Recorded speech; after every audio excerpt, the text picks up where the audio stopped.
दोस्तों, उम्मीद करता हूँ कि आप सब खैरियत से होंगे। आज की जो हमारी वीडियो का टॉपिक है वो बहुत ही ज़्यादा इंपॉर्टेंट टॉपिक है। वो है prokaryotic cell and eukaryotic cell. आज मैं आपको बताने जा रहा हूँ प्रोकैरियोटिक सेल यूकैरियोटिक सेल क्या है। बहुत ही इजी तरीके से, बहुत ही जो मेन पॉइंट्स होगी सिर्फ वही मैं आपको बताऊँगा। ये वीडियो आपके लिए बहुत ही ज़्यादा हेल्पफुल हो सकती है अगर आप वीडियो कंप्लीट देखते हैं, इसके वीडियो को नहीं करते तो। आइए स्टार्ट करते हैं। सबसे पहले प्रोकैरियोटिक सेल के अंदर न्यूक्लियस के बारे में बात करते हैं। उसके अंदर क्या होता है, lake of membrane bound nucleus. इसके अंदर जो न्यूक्लियस के ऊपर मेम्ब्रेन होती है वो होती नहीं है। There genetic material is a nucleoid. इसका जो जेनेटिक मटेरियल होता है उसको हम बोलते हैं न्यूक्लियोइड। ठीक है, region not enclose by membrane. और उसका जो न्यूक्लियोइड के अराउंड जो रीजन है वो उसके अंदर मेम्ब्रेन नहीं होती, या वो मेम्ब्रेन के सराउंड नहीं होता, क्योंकि उसके अंदर लेक ऑफ मेम्ब्रेन होती है प्रोकैरियोटिक सेल के अंदर। ठीक है, अब हम बात करते हैं यूकैरियोटिक सेल के न्यूक्लियस के बारे में। Have a true membrane bound nucleus that contain there genetic material DNA. इसके अंदर बेसिकली क्या होता है, एक ट्रू न्यूक्लियस होता है, उसके अराउंड मेम्ब्रेन भी होती है और इसके अंदर कंप्लीट डीएनए या जेनेटिक मटेरियल भी मौजूद होता है किसके अंदर, यूकैरियोटिक सेल के अंदर। ठीक है, अब हम बात करते हैं प्रोकैरियोटिक सेल के साइज़ की। Generally smaller around 0.1 to 5 micrometre in size. ठीक है, ये किसकी बात हो गई, प्रोकैरियोट्स की। अब हम बात करते हैं यूकैरियोटिक के सेल की साइज की। Largely typically between 10 to 100 micrometres. ठीक है, अब हमने बात कर ली सेल के साइज की। अब हम बात करते हैं ऑर्गेनेल्स की, कि प्रोकैरियोट्स के अंदर कौन से होते हैं ऑर्गेनेल्स। सबसे पहले देखते हैं, do not have a membrane bound organelles. ये इंपॉर्टेंट पॉइंट है, आपको याद रखनी है कि जो प्रोकैरियोटिक सेल होते हैं उनके अंदर मेम्ब्रेन बाउंड कोई भी ऑर्गेनेल नहीं हो सकता। अब उसकी एग्जांपल देखते हैं, वो कौन सी हो सकती है, माइटोकॉन्ड्रिया, एंडोप्लाज्मिक रेटिकुलम।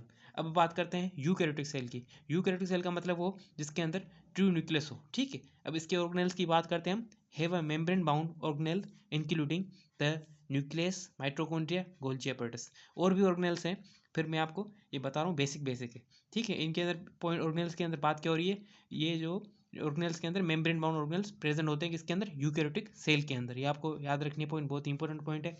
पॉइंट 4 के अंदर बात करते हैं डीएनए स्ट्रक्चर। इसके अंदर क्या है, प्रोकैरियोटिक्स के अंदर DNA is usually circular and located in nuclear region. इसका जो डीएनए होता है वो सर्कुलर होता है और जो लोकेटेड कहाँ होता है, न्यूक्लियर रीजन के अंदर। अब हम बात करते हैं यूकैरियोटिक सेल के अंदर। यूकैरियोटिक सेल के अंदर क्या बता रहा है, DNA is a linear and is found with the nucleus associated with protein from the chromosomes. ठीक है, तो ये सारी बात हो गई डीएनए के स्ट्रक्चर की। अब हम इसकी नेक्स्ट पॉइंट देखते हैं। नेक्स्ट पॉइंट पढ़ने से पहले मैं आपको बताना चाहता हूँ कि अगर आपको मेरी वीडियो पसंद आ रही हो तो मेरे चैनल को आप सब्सक्राइब लाजमी करें और जितना हो सके उनको शेयर करें। आगे हम देखते हैं, अब हम बात करते हैं सेल डिवीजन।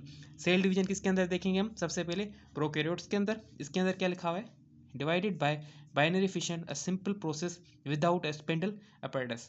ठीक है, इसके अंदर बेसिकली क्या होता है, जो सेल होता है वो डिवाइड होता है, वो उस प्रोसेस को बोलते हैं बाइनरी फिशन। ठीक है, और इसके अंदर स्पिंडल फाइबर्स वगैरह नहीं बनते। अब बात करते हैं किसकी, यूकैरियोटिक सेल के अंदर।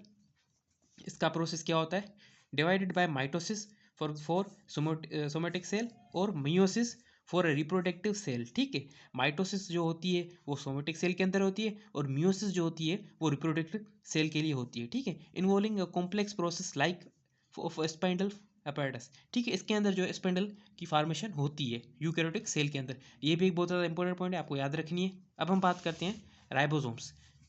जो प्रोकैरियोटिक सेल होते हैं उनके अंदर क्या होता है, have a small ribosomes 17s।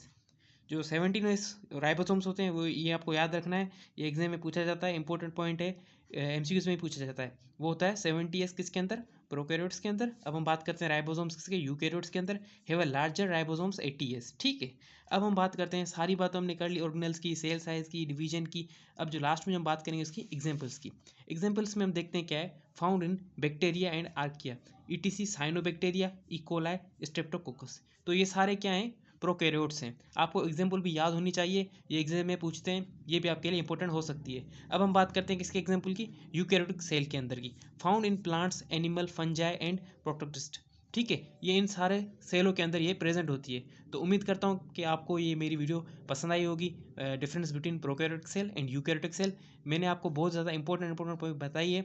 ठीक है, मेरा वीडियो बनाने का मकसद यही होता है कि मैं आपको सिर्फ जो इंपॉर्टेंट पॉइंट्स है वो बताऊं और ये आपके लिए हेल्पफुल हो सके वीडियो। तो आप सबसे लास्ट में यही रिक्वेस्ट है कि मेरे वीडियो कंप्लीट देखें और मेरी प्रीवियस वीडियो है वो भी आप देख सकते हैं, और चैनल को सब्सक्राइब लाजमी करें तो मुझे मोटिवेशन मिले, तो मैं और अच्छी वीडियो आपके लिए बनाता रहूँ। आप सबका शुक्रिया कि आप मेरी वीडियो देखते हैं।